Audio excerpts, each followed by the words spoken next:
my friends used to say, we want to come to your house and listen to your mother talk. Such a responsibility. I'd like to read, since I can't sing, two of my very favourite carols when I was a child in England, and where I lived, born and lived until I was a young woman. We married and came to this country in 1956.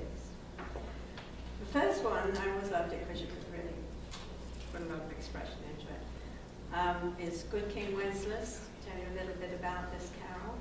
It tells the story of the sainted Catholic king Wenceslas, who ruled Bohemia in the 10th century. While it does not address the story of the Nativity, it is a hymn about Christian charity.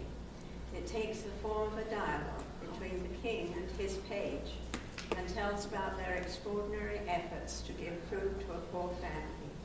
It is usually sung at Christmas time because the story it relates to took place on December 26th, the feast of St. Stephen. Good King Wenceslas looked out on the feast of Stephen, when the snow lay round about, deep and crisp and deep.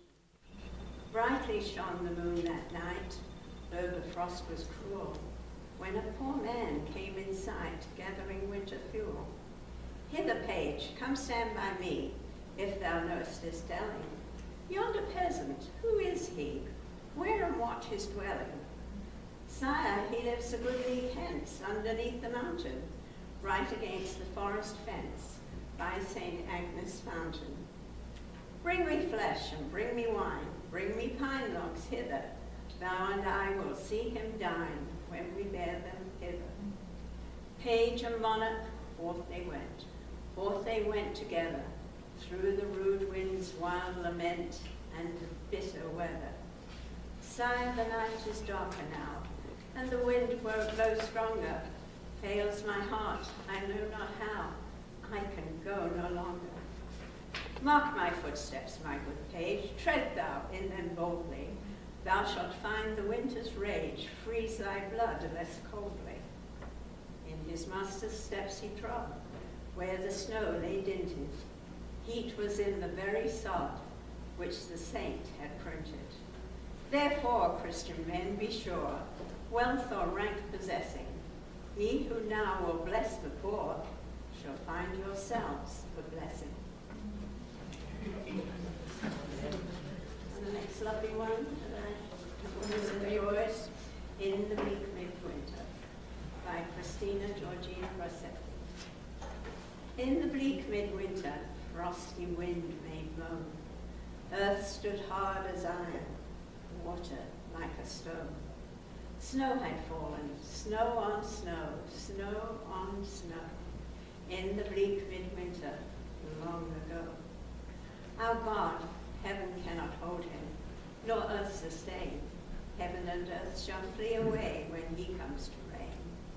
In the bleak midwinter, a stable place sufficed, the Lord God Almighty, Jesus Christ. Enough for him whom cherubim worship night and day, a breast full of milk and a manger full of hay. Enough for him whom angels fall down before, the ox and ass and camel which adore. Archangels, angels may have gathered there, cherubim and seraphim thronged the air, but only his mother, in her maiden bliss, worshipped the beloved with a kiss. What can I give him, poor as I am? What can I give him? If I were a shepherd, I would bring a lamb. If I were a wise man, I would do my part. Yet what I can give him, I